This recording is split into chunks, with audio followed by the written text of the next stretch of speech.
Olá, queridos. Graça e paz a todos. Uma ótima noite. Eu espero que você esteja bem. Bom, eu gostaria de compartilhar com vocês um conteúdo que trata sobre arrebatamento ou ascensão aos céus na história. Vez ou outra, nós encontramos os críticos do dispensacionalismo dizendo que a concepção do arrebatamento ela só surge no século XIX. Mas, pesquisando a história do arrebatamento ou ascensão aos céus, essa é uma informação que não procede, certo? Então nós vamos aqui, de uma forma bem sucinta e breve, falar um pouco sobre a história do arrebatamento ou a história da ascensão aos céus. Bom, nas escrituras sagradas e no mundo bíblico, no Oriente Médio, daquele período, da época bíblica, existe numerosos conceitos, né, de arrebatamento ou de ascensão aos céus. Nós encontramos concepções semelhantes nas pirâmides egípcias. Em textos encontrados em pirâmides egípcias, pela primeira vez em relação às Unas, o último faraó da quinta dinastia, por volta de 2350 aproximadamente antes de Cristo, o rei falecido ele entra por meio de um arrebatamento no mundo das divindades, às quais ele pertence, certo? Nas escrituras do Antigo Testamento, ou Bíblia Hebraica, como queira, nós encontramos no livro do Gênesis, o livro do Bereshit, o primeiro caso de ascensão, ou de arrebatamento, aos céus. No caso, estamos tratando de Enoque. Enoque é o primeiro caso de arrebatamento, de ascensão aos céus em corpo físico. O arrebatamento de Enoque se tornou um modelo de que os justos, assim como Enoque, alcançariam uma plenitude de salvação e de vida no arrebatamento. Por exemplo, na obra de Sirach, Ben Sirach, nesse texto do judaísmo do Segundo Templo, elabora Enoque como modelo dos justos, conforme descrito lá em Eclesiásticos, capítulo de número 44, versículo de número 16. E ainda essa obra ela enfatiza que se trata de um arrebatamento ou uma ascensão em corpo físico. Desculpe. O que de fato difere dos arrebatamentos descritos pelas pirâmides encontrados no Egito. Além de Enoque, na Bíblia hebraica, nós encontramos outros tipos de arrebatamento, né? Nós temos, além de Enoque, um outro arrebatamento no Antigo Testamento, ou na Bíblia hebraica, que é o arrebatamento do profeta Elias, onde o arrebatamento do profeta Elias é visto como uma vitória sobre o poder da morte. Todos esses arrebatamentos, eles têm grande repercussão em texto judaico primitivo, da época do nascimento do cristianismo primitivo. Como, por exemplo, em Filo, em Flávio Joséfo e em literaturas apocalípticas do Segundo Templo. Já no Novo Testamento, o arrebatamento, a ascensão aos céus, aparece com mais frequência do que na Bíblia hebraica. Pelo menos a concepção de ascensão ou de arrebatamento, certo? Geralmente se utiliza no Novo Testamento, para se referir à ascensão ou arrebatamento, a palavra usada geralmente por Paulo é arpazo, que geralmente significa, nos léxicos, roubar, levar embora, arrebatar ou ascender. Existe outra também palavra semelhante que é metatime, que significa levar para outro local, deslocar para outro lugar. Então esse termo arpazo, ou termo arrebatamento ou ascensão, aparece com muita frequência até. E quem define qual o tipo de arrebatamento descrito no texto é o contexto. Porque no Novo Testamento existe vários tipos de arrebatamento. Existe a concepção de arrebatamento de um local geográfico para outro.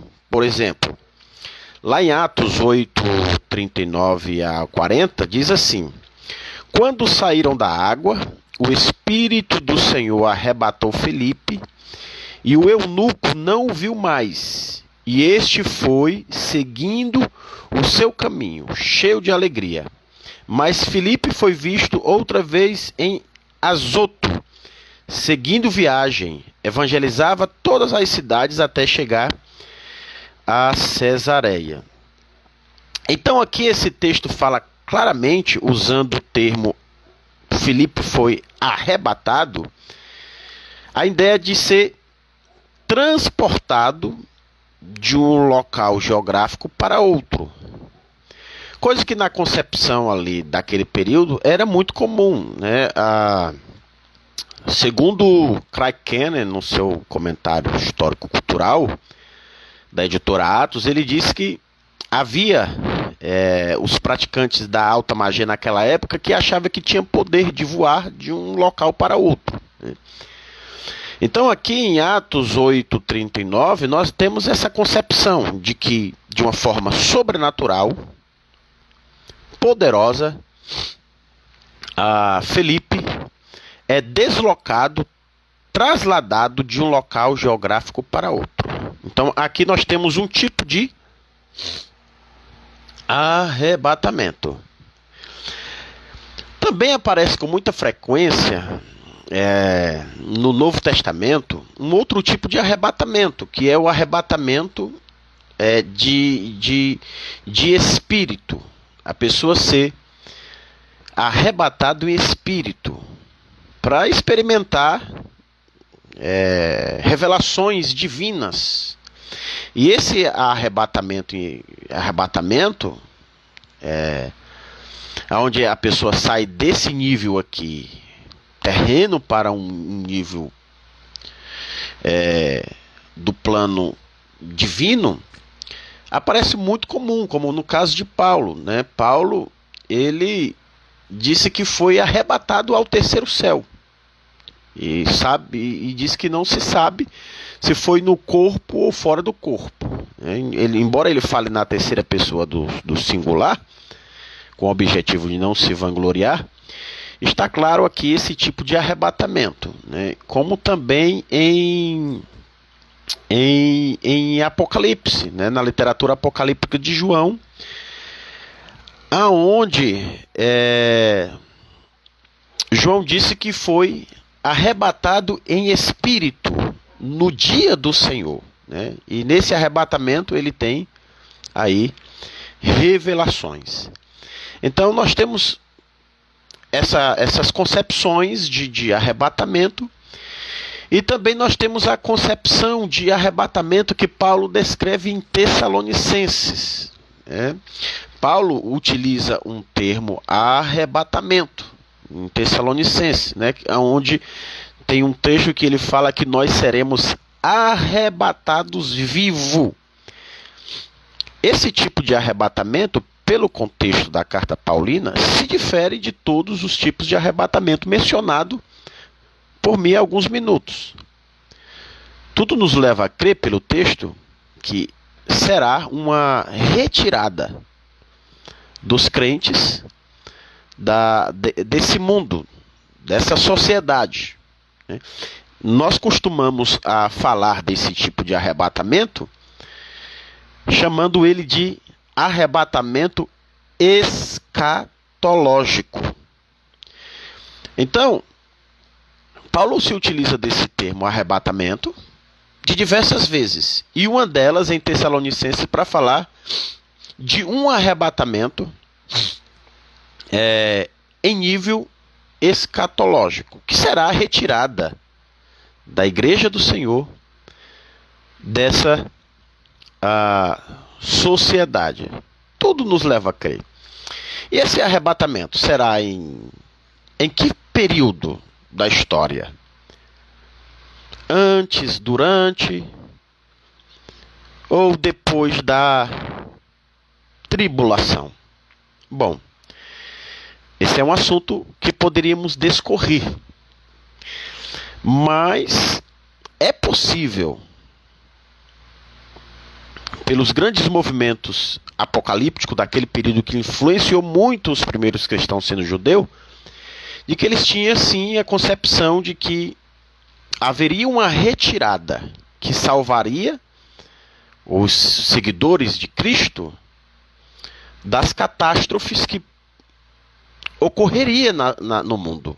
Então, você vê ideias bem parecidas no próprio livro de Apocalipse. Apocalipse 3:10, onde trata da ideia de que, assim como as comunidades foram fiel e guardaram a palavra de Jesus, ele também o guardaria da aprovação que haveria de vir sobre o mundo.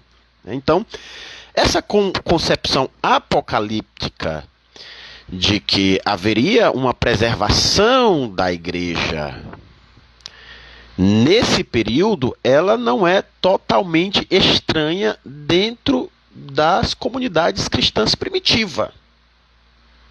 Então, não é algo assim estranho como algumas pessoas querem colocar, que é uma concepção moderna que surge no século XIX com o dispensacionalismo.